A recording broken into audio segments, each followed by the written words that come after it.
Welcome back to point blank లో ఎర్రబెల్లి దయాకర్ రావు మనతో ఉన్నారు. దయాకర్ రావు గారు, కొండ సురేఖ జిల్లాలో చిరకాల ప్రత్యర్థి. టీఆర్ఎస్ లోకి ఆమె వెళ్లినా మీ ఇన్ఫ్లుయెన్స్ తో ఆమెకు మంత్రి పదవి రాకుండా చేశారు, నిజమేనా? కొండ సురేఖ కొండమురళి ఎవరి మనసులని నేనే తీసుకొచ్చాను రాజకీయాలకు. తర్వాత ప్రత్యర్థి అయ్యారా? తర్వాత ప్రత్యర్థి అండి. వాళ్ళు ఒకరితో తగాద పెట్టుకుని ఎదగాలనే ప్రయత్నం మీద ఎదిగాను, నా మీద తగాద పెట్టుకుని.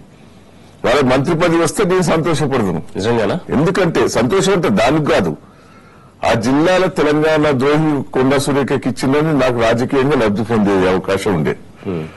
ఇస్తే నేను హర్షిస్తాను.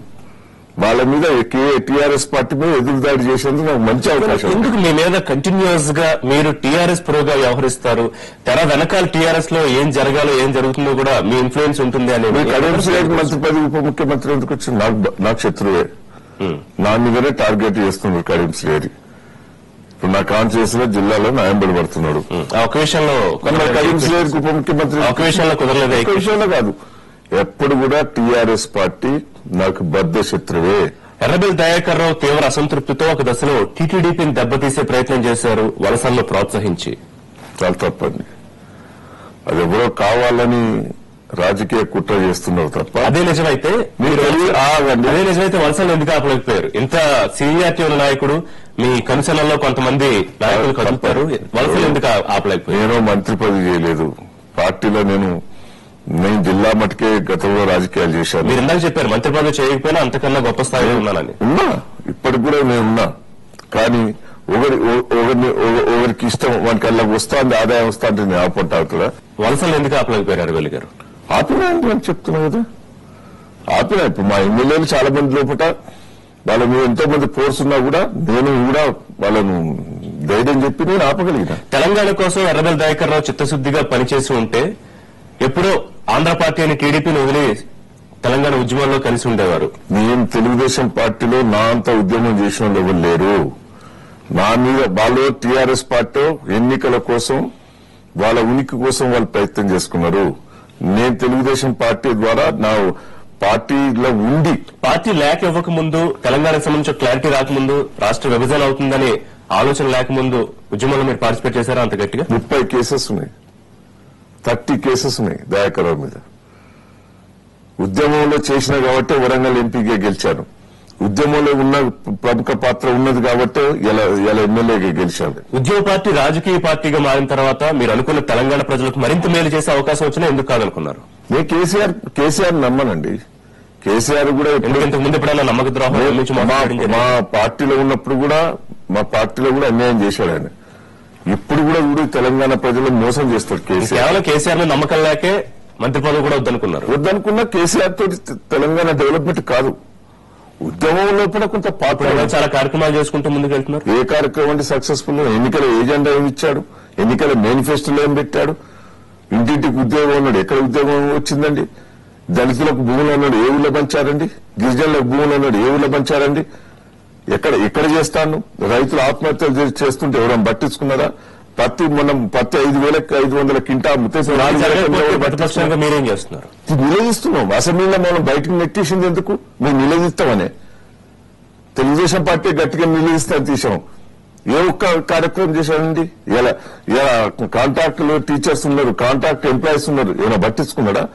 ఏ ఒక్క దాంట్లో కూడా సక్సెస్. ఎన్నికల మేనిఫెస్టోలో పెట్టింది ఒక్కడు కూడా ఇంప్లిమెంట్. ఇల్లు అన్నాడండి, 3 బెడ్రూమ్లు 2 బెడ్రూమ్లు అన్నాడు. కట్టుకున్నానికి ఇల్లు లేవు, ఇంతవరకు కట్టుకున్నానికి ఇళ్ళ బిల్లులు లేవు. మీరు హయ్యర్ ఎడ్యుకేటెడ్ కాకపోవడం అనేది మీకు మంత్రి పదవి రాకుండా కానీ ఇంకేమైనా అవకాశాలు రాకుండా కానీ చేసింది? దానికి ఏ సంబంధం లేదు, కానీ నేను చదువుకుంటే ఇంకా బాగుండేది. నేను చదువుకోకపోవడం నాకేంది చదివేందనే ధీమతోడు పోయాను. చిన్నప్పటి నుంచి షికారు పిచ్చి, గుర్రా సవార్లు, ఈ పిచ్చి వల్ల నేను చదువుకోలేకపోయాను. టీఆర్ఎస్ నేతలతో వ్యాపారాలు, లేకపోతే ఎవరు ముఖ్యమంత్రిగా ఉంటే వారితో ఎర్రబెల్లి దయాకర్ రావు సన్నిహితంగా ఉంటారు. కారణాలు ఏమైనా కానీ నా వ్యాపారాలు, నాకు ఒక్క వ్యాపారం లేదు అని తెలిసి లేవా? ఏది లేదు, అందరు తెలుసు. నాకు వ్యాపారం ఉంటుంటే ఎప్పుడో బ్లాక్ మెయిల్ చేద్దరు. నాకు అగ్రికల్చర్ కుటుంబం, నాకు వ్యాపారాలు ఏం లేవు. ఒక కోల్డ్ స్టోరేజ్ ఉండే, అది మొన్న ఎలక్షన్లో అమ్ముకున్నా. గతంలో 2 థియేటర్లు ఉండే, అవి అమ్ముకున్నా. నాకే వ్యాపారాలు లేవు. నేను క్లియర్ గా నేను అమ్మని భయపడేది కూడా లేదు. నేను నా జీవితంలో తప్పు చేసేది కూడా లేదు. దయాకర్ రావు పార్టీ ఏ ముఖ్యమంత్రి ఉన్నా నిలదీసి పని తీసుకుంటా నా కాన్షియస్ లా. నేను ప్రజల కోసం నా స్వంతానికి నా వ్యాపారాలకు వాడుకోను. ఏ ముఖ్యమంత్రి ఉండని. కానీ మీరే తీవ్రమైన విమర్శ ఉంది దయాకర్ రావు గారు. పార్టీలో ఉండడానికి డబ్బులు వసూలు చేస్తారు. కరీంనగర్ వరంగల్ టూర్ లో కూడా డబ్బులు వసూలు చేశారు ఎర్రబెల్లి దయాకర్ రావు. ఏ వరంగల్ టూర్లా? ముఖ్యమంత్రి వరంగల్ కరీంనగర్ టూర్ కి రావడానికి సంబంధించి డబ్బులు వసూలు చేశారు అని తీవ్రమైన విమర్శ వసూలు చేసిన పార్టీ నుంచి. పార్టీ ఎక్కడంటే పార్టీ మేము అందరం అనుకుంటా పెట్టాం. ఎందుకు ఈ విమర్శ ఎందుకు తీవ్రంగా ఉంది మీ దృష్టి? కావాలని పడగలను చెప్తే చెప్పొచ్చు. పార్టీ నేను ఎందుకు ఖర్చు పెడతాను? మా పార్టీ అధ్యక్షుడు ఉన్నాడు, అందరు ఖర్చు మీరు వసూలు చేస్తారు డబ్బులు. నేను వసూలు చేయాలి తప్పది. అది ఎవరో కావాలని మీకు పట్టిస్తున్నారు. మేము జేబు నుంచి పెట్టుకున్నాం పార్టీ కోసం. ఇవాళ మా నాయకునికి తెలుసు మేము జేబు నుంచి పెట్టుకున్నాం. మీరు ఎప్పటికంటాడు దయాకర్ రావు నువ్వు జేబు నుంచి ఖర్చు పెట్టుకుంటావు, బాగా నువ్వు ఖర్చు పెడతావు, డబ్బులు నీ దగ్గర ఉంటే ఆగాయి. పొలిట్ బ్యూరో అనుకున్న మాటలు గాని లేకపోతే పార్టీ వ్యూహాలు గాని అధికార పక్షాలకు ఎర్రబెల్లి లీక్ చేస్తారు. తప్పది. మా పార్టీలో ఏదో లీక్ చేసినా వాడు పురుగుల వలస వస్తాడండి. అది తర్వాత ఎప్పుడో జరిగింది. ఎప్పుడైనా మా వ్యూహం ఫెయిల్ అవుతుంది కదా. ఏం ఫెయిల్ అయితే మా దాంట్లో కూడా ఉండొచ్చు. వాడు పురుగుల వలస వస్తాడు. సో ఉండొచ్చు మీ పార్టీలో ఉండొచ్చు. గోవట్లో నేను లీక్అవుట్ చేసినా పురుగుల వలస వస్తాం. ఎవరి మీద కన్నతల్లాసుంటి తెలుగుదేశం ఎవరి మీద అనుమానాలు ఉన్నాయా? కోవట్లో ఎవరన్నా ఉన్నారు? ఎవరన్నా ఉంటే కన్నతల్లాసుంటి పార్టీకి మోసం చేసిన, వ్యాపారాల కోసం లాలుచిపడ్డా వారంతా ద్రోహింకి వెళ్ళాడు. విభజనకు ముందు ఇష్టం లేకపోతే వెళ్ళిపోవాలి. విభజనకు ముందు దశలో ఎర్రబెల్లి పార్టీ పెట్టాలనుకున్నారంట, నిజమేనా? తప్పది. అసలు ప్రయత్నాలు ఏం చేయలేదా? మన నాయకులతోటి అప్పుడప్పుడు విభేదించడాలు అలకడం తప్ప అది మొదటి నుంచి నాకు ఉన్నది. నేను ఇలా కొత్త ఎవడు అన్నా కూడా నా ఇంట్రెస్ట్ కంటే ఎక్కువ నేను పార్టీ ఇంట్రెస్ట్ తెలంగాణకు తెలుగుదేశం పార్టీ లెటర్ ఇచ్చే దాంట్లో నేను అడిగిన దాన్ని నో డౌట్. సో మొత్తం క్రెడిట్ మీ జేబులో వేసుకోవాలి. నాతో కొట్లాడితే నాగేంద్ర రెడ్డి వెళ్ళిపోయాడు. పార్టీలో ఉన్న పంపించారా? పంపించేటోళ్ళు పంపించచ్చు కానీ ఆయన కూడా పోయిండు. నేను నాగేంద్ర రెడ్డి ఉండాలని కోరుకున్నాను.